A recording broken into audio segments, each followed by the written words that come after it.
নমস্কার বন্ধুরা, ভাই বোনের হেসেল ঘরে সবাইকে স্বাগত। আজ আমি সবার খুব পরিচিত একটা রেসিপি শেয়ার করব, যেটা এই বর্ষার সিজনে বাড়ির আশেপাশে জন্মাতে দেখা যায়, তাছাড়াও বাজারেও কিনতে পাওয়া যায়। আজ বানাবো ঘ্যাটকোল, বা অনেকে এটা খারকোল পাতা বলে থাকে। সেই খারকোল পাতা বা ঘ্যাটকোল পাতার যে ডাটা, সেই ডাটারই একটা রেসিপি, সম্পূর্ণ ঘরোয়া পদ্ধতিতে এবং ঘরোয়া উপকরণ দিয়ে বানাবো। ভিডিওটি কেউ স্কিপ করবেন না, পুরো ভিডিওটি দেখার জন্য অনুরোধ রইল। আজকের রেসিপির জন্য আমি এখানে নিয়েছি কিছুটা পরিমাণে ঘ্যাটকোল গাছ। আমরা এটাকে ঘ্যাটকোল বলি, অনেকে এটা আবার খারকোলও বলে থাকে। এটা আমাদের বাড়ির গাছেরই তুলে নিয়ে এসেছি। আজকে আমি দেখাবো এরই একটা রেসিপি। আমরা নর্মালি এই গাছের পাতাটা শাক বেটে খাই ভর্তা করে আর কি, কিন্তু আজ আমি পাতা দেখাবো না। এই যে ডাঁটাটা আছে, এই ডাঁটারই একটা রেসিপি আমি দেখাবো। খুব সুস্বাদু একটা রেসিপি, সহজেই ঘরোয়া উপকরণ দিয়ে বানাবো এবং খুব কম সময়ের মধ্যে এটা আমি দেখাবো। সবার প্রথমে আমি এই গাছের থেকে পাতা এবং ডাঁটাগুলোকে আলাদা করে নেব।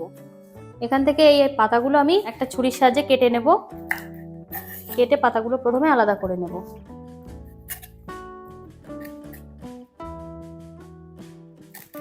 এবার এই ডাঁটাটা ভালোভাবে কেটে নেব।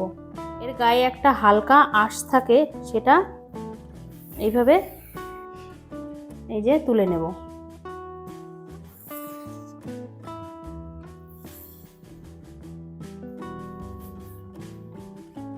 এই ডাঁটাগুলোর থেকে আমি হালকা খোসা ছাড়িয়ে নিয়েছি। এবার আমি এগুলো পিস পিস করে কেটে নেব। বেশ একটু লম্বা লম্বা শেপ করে কেটে নেব। সবগুলো কেটে নিয়েছি। ঠিক একই রকম ভাবে বাকি যে ডাঁটাগুলো আমার আছে, এগুলো আমি কেটে নেব। সব ডাঁটাগুলো আমি এইভাবে কেটে নিয়েছি। এখন এগুলো ভালোভাবে ধুয়ে নেব। ডাঁটাগুলো সব ভালোভাবে ধুয়ে পরিষ্কার করে নিয়েছি। আর আজকের রেসিপির জন্য নিয়েছি দুটো মাঝারি সাইজের আলু। আলুগুলোকে আমি এইভাবে একটু সরু সরু লম্বা লম্বা করে কেটে নিয়েছি। আর একটা বড় মাপের রসুন ভালোভাবে খোসা ছাড়িয়ে নিয়েছি কোয়াগুলো। সবার প্রথমে এই ডাঁটাগুলো আমি হালকা একটু সিদ্ধ করে নেব। তার জন্য আগে থেকে গ্যাসে কড়াইতে আমি জল বসিয়ে রেখেছিলাম। জলটা হালকা গরম হয়ে গেছে, ফুটতে শুরু করেছে। এবার আমি এর মধ্যে দিয়ে দেবো কেটে রাখা ঘ্যাটকোলের ডাঁটাগুলো। এবার এর মধ্যে দিয়ে দেবো সামান্য একটু লবণ, আর দিয়ে দেবো একটা লেবুর অর্ধেকটা টুকরো, তার রসটা। যেহেতু এটা একটু গাল চুলকায়, সেজন্য আমি লেবুর রসটা দিয়ে একটু সিদ্ধ করে নেব, যার কারণে আর গাল চুলকাবে না। এখানে আপনারা লেবুর রসের পরিবর্তে ভিনিগারও ব্যবহার করতে পারেন। ভালোভাবে এবার এটা মিশিয়ে নেব। এবার আমি এটা 5 থেকে 7 মিনিট ঢাকা দিয়ে সিদ্ধ করে নেব। 5 থেকে 7 মিনিট হয়ে গেছে। আমি এবার এটা ঢাকাটা খুলে নিলাম। দেখুন জলের কালারটা কিন্তু চেঞ্জ হয়ে গেছে। আমি অর্ধেকটা মতো সিদ্ধ করেছি, এই দেখুন নরম হয়ে গেছে। এবার আমি এটা নামিয়ে নেব। গ্যাসে আবার কড়াই বসিয়ে দিলাম। এবার আমি এর মধ্যে দিয়ে দেব 2 চামচ মতো সর্ষের তেল। তেলটা গরম হয়ে গেছে। এখন আমি এর মধ্যে 3টে শুকনো লঙ্কাকে ছোট ছোট টুকরো করে নিয়েছি, সেটা দিয়ে দিলাম। শুকনো লঙ্কাটা তেলে হালকা একটু ভেজে নেব। এবার তেলের মধ্যে দিয়ে দেবো যে রসুনগুলো নিয়েছিলাম, সেটা আমি হালকা একটু থেতো করে নিয়েছি, সেই রসুনটা দিয়ে দিলাম। রসুনটাও তেলে হালকা একটু ভেজে নেব। রসুনগুলো হালকা একটু ভেজে নিয়েছি। এবার আমি এর মধ্যে দিয়ে দেব একটা টমেটোকে আমি পাতলা পাতলা করে কেটে নিয়েছি, এটা দিয়ে দিলাম। এটা অপশনাল, আপনারা এটা না চাইলেও স্কিপ করতে পারেন। টমেটোটাও তেলে হালকা ভেজে নেব। টমেটোগুলো হালকা ভেজে নিয়েছি, দেখুন গলে গেছে।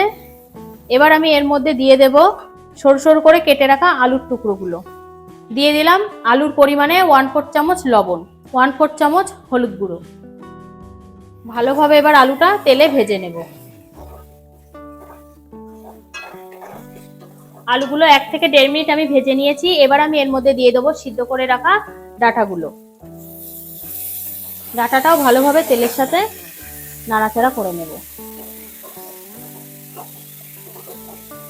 ডাঁটাটা তেলের সাথে নাড়াচাড়া করে নিয়েছি। এবার আমি এর মধ্যে দিয়ে দেবো ডাঁটার পরিমাণে 1/2 চামচ হলুদ, 1/2 চামচ লবণ, 1/2 চামচ জিরে ও ধনে গুঁড়ো, 1/4 চামচ গোলমরিচ গুঁড়ো, আর 4টে কাঁচা লঙ্কা।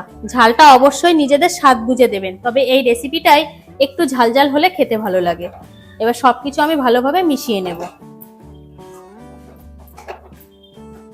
সব মশলার সাথে উপকরণগুলো ভালোভাবে যাতে মিশে যায় এবং ভালোভাবে ভেতরে ঢুকে যায়, তার জন্য আমি 5 থেকে 7 মিনিটের জন্য ঢাকা দিয়ে দিলাম। 5 মিনিট হয়ে গেছে, আমি একবার ঢাকাটা খুলে দেব। হালকা হাতে সবকিছু একটু নেড়ে দেব।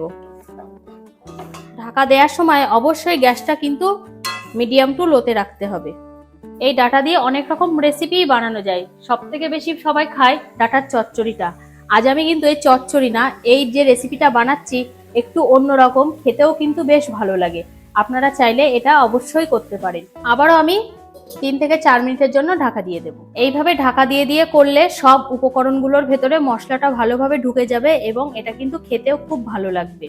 সেজন্য আমি এইভাবে গ্যাসটাকে মিডিয়াম টু লোতে রেখেই ঢাকা দিয়ে দিয়ে এটা রান্না করব। আর কিছু সময় পর পর আমি ঢাকাটা খুলে নেড়ে চেড়ে দেবো। এইভাবে আমি ঢাকা দিয়ে দিয়ে রান্নাটা করে নেব আরো 10 মিনিট।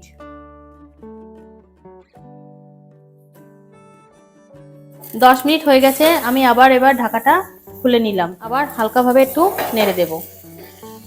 ঢাকা দেওয়ার পর মাঝে মধ্যে আমি খুলে এইভাবে একটু নাড়াচাড়া করে নিয়েছি এবং খুব ভালোভাবেই দেখুন আমি বেশ ভাজা করে নিয়েছি। এর ভেতরে যে জল জল ভাবটা ছিল সেটা কিন্তু আর নেই, তেল ছাড়তে শুরু করেছে। এইভাবে ঢাকা দিয়ে আস্তে আস্তে এই রেসিপিটা কিন্তু বানাতে হবে, তাহলে কিন্তু খেতে বেশি ভালো লাগবে। রান্নাটা আমার পুরোপুরি কিন্তু কমপ্লিট হয়ে গেছে। এবার আমি এটা একটা সার্ভিং প্লেটে নামিয়ে নেব।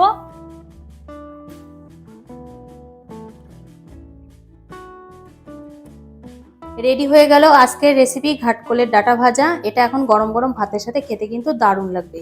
আজকের রেসিপিটা তাহলে এই পর্যন্ত। যে সকল নতুন বন্ধু আমার ইউটিউব চ্যানেল থেকে দেখছেন তারা অবশ্যই চ্যানেলটিকে সাবস্ক্রাইব করে দেবেন, আর যে সকল বন্ধুরা ফেসবুক থেকে দেখছেন তারা অবশ্যই পেজটিকে ফলো করে দেবেন। আজ তাহলে এই পর্যন্ত, দেখা হচ্ছে পরের কোনো রেসিপিতে।